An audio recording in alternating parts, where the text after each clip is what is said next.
Hello ladies and gentlemen, my name is Terry Port of Elite Chef Masterclasses, and today we're going to be learning how to make one of the classic sauces, tomato sauce. But before I get into that, I'm going to need you to like this video and smash that subscribe button, and we're all going to have a happy day.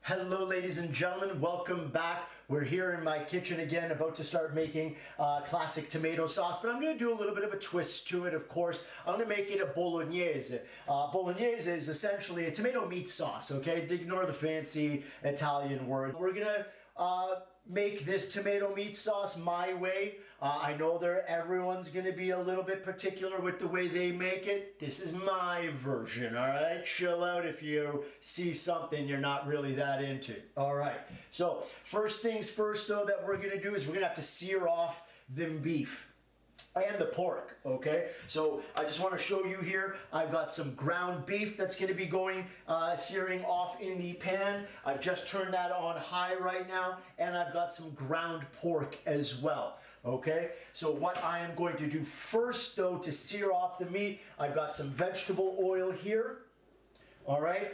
I know olive oil for tomato sauce, we're cooking, we're Italy, but to sear off the beef, I need a high smoking point, and olive oil is just going to burn and impart a shitty bitter flavor, to be honest with you. All right, so I'm going to get that in and let that start heating up. Okay, welcome back. My oil is getting hot. It's just about to get to smoking point, but I quickly just want to talk about our beef and pork for the Bolognese. Now I'm using 2 parts beef, 1 part pork. You can switch it around. You could do 2 parts pork, 1 part beef, do all pork for that matter. Doesn't matter. It is your call. And that's something I want to highlight here with the spices and herbs that I'm going to be throwing in here as well. I just can see that I'm getting up to smoke point, so I'll come back to that. But I just want to get some of this beef in right now so it starts searing. All right, and I'm doing this with a spatula just so I can lay this in and not have it do what that little piece just did, is kind of create a splash. So I'm going to get that in gently. That way I'm not splashing everywhere and possibly causing myself a little bit of hurt there, okay? I'm going to turn the heat down now because I can see that starting to smoke up a little bit. I'm going to get my fan going. I'm going to speak a little bit loud so you can hear me over the fan as well. But it's really important that with your spices, now I'm going to be using fennel seeds, basil. I'm also going to be using chili flake and oregano. You use these as well as garlic in as much quantities as you like. It is your personal preference, all right? It's not about, oh, the recipe says. Cook from here, not from here. All right, we're back. I have this beef started on high heat. You saw a little bit of smoke point. I turned it down. It's probably around medium well, as far as, not medium well, sorry, medium high heat. So around, if it was a 0 to 10 scale, I'm probably around 7.5. And I've had this going for about 6-7 minutes now. And I've got what I believe is a nice brown side to it, okay? You can see, if you're looking, some of the edges down around there have started to get a little bit of color on this. So I'm going to gently lift it up with my spatula and flip this over, being as gentle as I can. And we've got some beautiful color there, you can see. Okay, I'm going to let this go a little bit longer on this side here. We're back. I've got the beef and the pork been searing off. Because I have both of them in here right now, I put them in while we're on break there for a quick sec. I've got the heat a little bit higher because we have more cold content in there. Now you might be wondering to yourself, why am I searing it? Why am I doing that? And I know this might not look pretty or appetizing. Chill out, okay? It's beef, relax, okay? But I'm browning it to get that flavor in there. And that's a really, really important step that I think a lot of people miss when making a tomato meat sauce. Think about it this way. You take a steak, would you boil it? No, you brown it, you sear it, you do it on a grill or a cast iron skillet to get a nice brown color on it, because that brown color tastes delicious. It doesn't lock in juices, that's a myth. It adds flavor, so that's why we're doing this. Welcome back, everybody. I've seared off all of the beef and the pork and got some great color on it right here. I'm reheating this pan up, but I've taken off some of the excess oil, and I've just got some of those little bits and chunks in there. I'm gonna get some onions in there right now. All right, let them start to saute up along with some chopped garlic. And you know what? Onions and garlic are in. I'm just gonna give that a stir around and let that onion cook out a little bit. All right, welcome back. Onions have been cooking up for a couple of minutes now. I'd say about 3, 4, not very long, and you can see the amount of color that they're picking up from the bottom of that pan right there. I'm gonna get in a little bit of basil, this is oregano, and again, however much you like. I'm gonna get it in my hand and then just rub it together to get more of the aromatics out. Basil, I use a shit ton of. That's where, in my opinion, a lot of the great flavor comes from. So I'm gonna like triple the amount of oregano. Yeah, good amount in there. Beautiful. Okay, chili flakes, my personal preference, I like it spicy. All right, get that in there. Fennel seeds, same thing. I took the fennel seed and chili flake when I learned how to make Italian sausages, and that's the flavor profile. That's where that comes from. All right, so now you can see I got a good dark base down there. Not burnt, but nice dark base down there. Okay, I've turned down my heat a little bit, down to medium. I'm gonna get in 1 can of the tomato sauce here. All right, and that's gonna deglaze the bottom a little bit. I do like to get a little bit of water inside and get out a little bit of the extra tomato that's in there. All right, and that's gonna help deglaze our pan a little bit more and get all that great stuff off the bottom. And you can see that comes off right away. And that's a ton of flavor down there.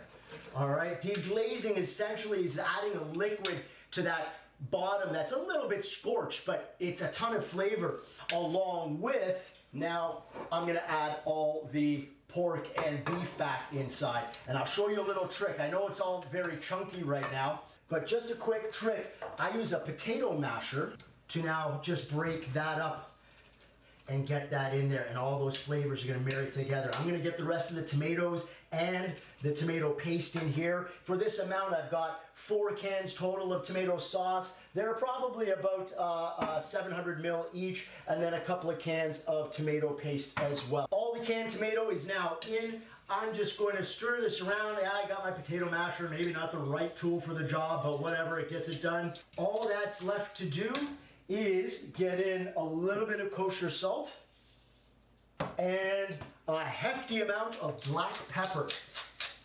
This is now going to simmer. I'm going to bring it up to a simmer and let it go for probably about an hour and a half or so. When we do, I'll show you what this looks like when we get back, but that's Bolognese. All right, welcome back. We've got this Bolognese been simmering now for an hour and a half, 2 hours, something like that. You can see how it's reduced down from its original volume there. And I told you about a couple of secrets I'm gonna add to this. One is gonna be some fresh herbs right at the end when we toss it in with the pasta. But the biggest one, I had a class previously on roasted garlic or garlic confit. That's what I've got in here that I just pureed up into this fine puree. Now remember, I did that class. I'll send up a link for that right here. But all of this is gonna go in there, and it's just gonna take this to a completely other level. All right, so I'm just gonna open it up and get all of this good stuff in there. Look at that, oh my God. That is gonna be incredible. That, honestly, Again, I did that class on garlic confit, but it is really this that takes your pasta sauce, whatever it is. Maybe it's a cream sauce that you're doing. It will really take it to another level and just add that refined flavor that people are gonna be like, oh my God, what is this? Garlic confit, and a shit ton of it. All right, so that's the Bolognese pretty much finished. We're gonna come back in a sec and get a pasta made with it. All right, welcome back, ladies and gentlemen. I've got my Bolognese over here ready to go. Quick saute pan to start tossing everything together. I've got my cooked pasta ready to go. I've got some fresh herbs. I prefer basil, but I had parsley in the garden that I did up on a chiffonade. Again, another class. And I've got a little bit of Parmesan Reggiano that I'm going to be grating on top. And I just want to show everybody Parmesan Reggiano.